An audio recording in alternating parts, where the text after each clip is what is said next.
नमस्कार मित्रों, मैं आप सभी का स्वागत करती हूँ अपने इस चैनल पर। आज हम यहाँ पर सुनेंगे इंदिरा एकादशी की व्रत कथा। तो आइए कथा को प्रारंभ करते हैं।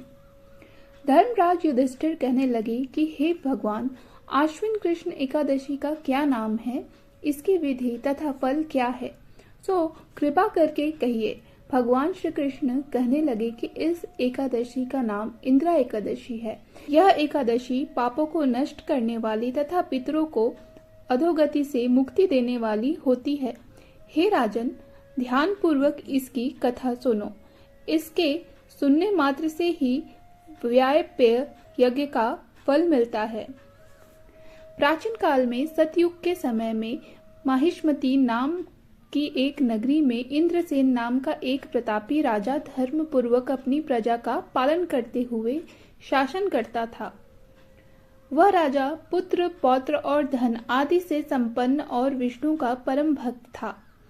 एक दिन जब राजा सुखपूर्वक अपनी सभा में बैठा था तो आकाश मार्ग से महर्षि नारद उतरकर उसकी सभा में आए। राजा उन्हें देखते ही हाथ जोड़कर खड़ा हो गया और विधि पूर्वक आसन व अर्घ दिया। सुख से बैठकर मुनि ने राजा से पूछा कि हे राजन, आपके सातों अंग कुशल पूर्वक तो हैं, तुम्हारी बुद्धि धर्म में है और तुम्हारा मन विष्णु भक्ति में तो रहता है। देवर्षि नारद की ऐसी बातें सुनकर राजा ने कहा कि हे महर्षि, आपकी कृपा से मेरे राज्य में सब कुशल है तथा मेरे यहाँ यज्ञ कर्मादि सुकृत हो रहे हैं। आप कृपा करके अपने आगमन का कारण कहिए।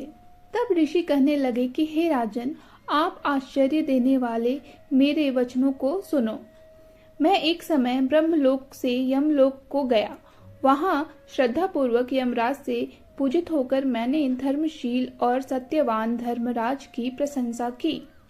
उसी समय यमराज की सभा में महान ज्ञानी और धर्मात्मा तुम्हारे पिता को एकादशी का व्रत भंग होने के कारण देखा।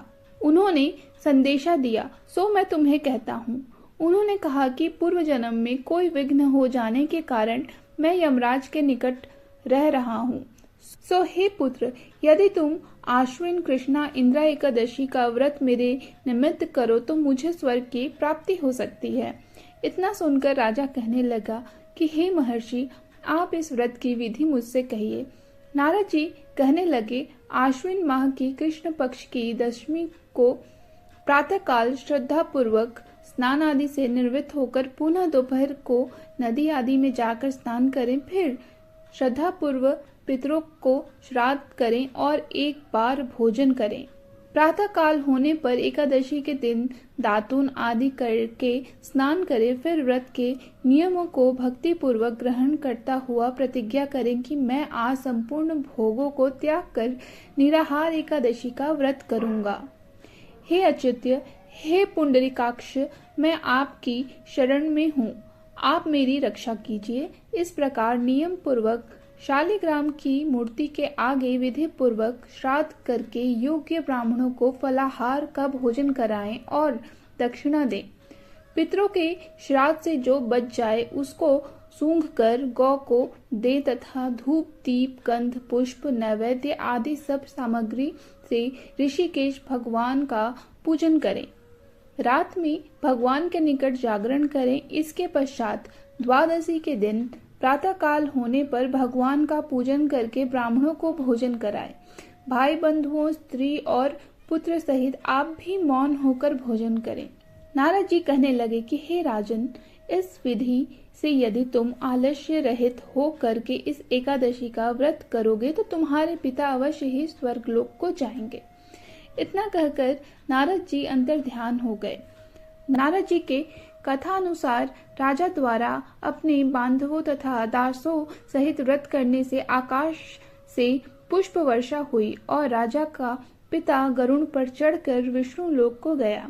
राजा इंद्रसेन भी एकादशी के व्रत के प्रभाव से निष्कंटक राज्य करके अंत में अपने पुत्र को सिंहासन पर बिठाकर स्वर्गलोक को गया। हे युधिष्ठिर, यह इंदिरा एकादशी के व्रत का महात्म्य मैंने तुमसे कहा। इसे पढ़ने और सुनने से मनुष्य सभी पापों से छूट जाते हैं। और सब प्रकार के भोगों को भोग कर वैकुंठ को प्राप्त होते हैं। इस एकादशी को हर एक मनुष्य को करना चाहिए जो भी अपने पापों से बचना चाहते हैं, अतः जो भी अपने पितरों को वैकुंठ धाम में प्रवेश करवाना चाहते हैं। तो यह इंदिरा एकादशी का व्रत अवश्य कीजिए।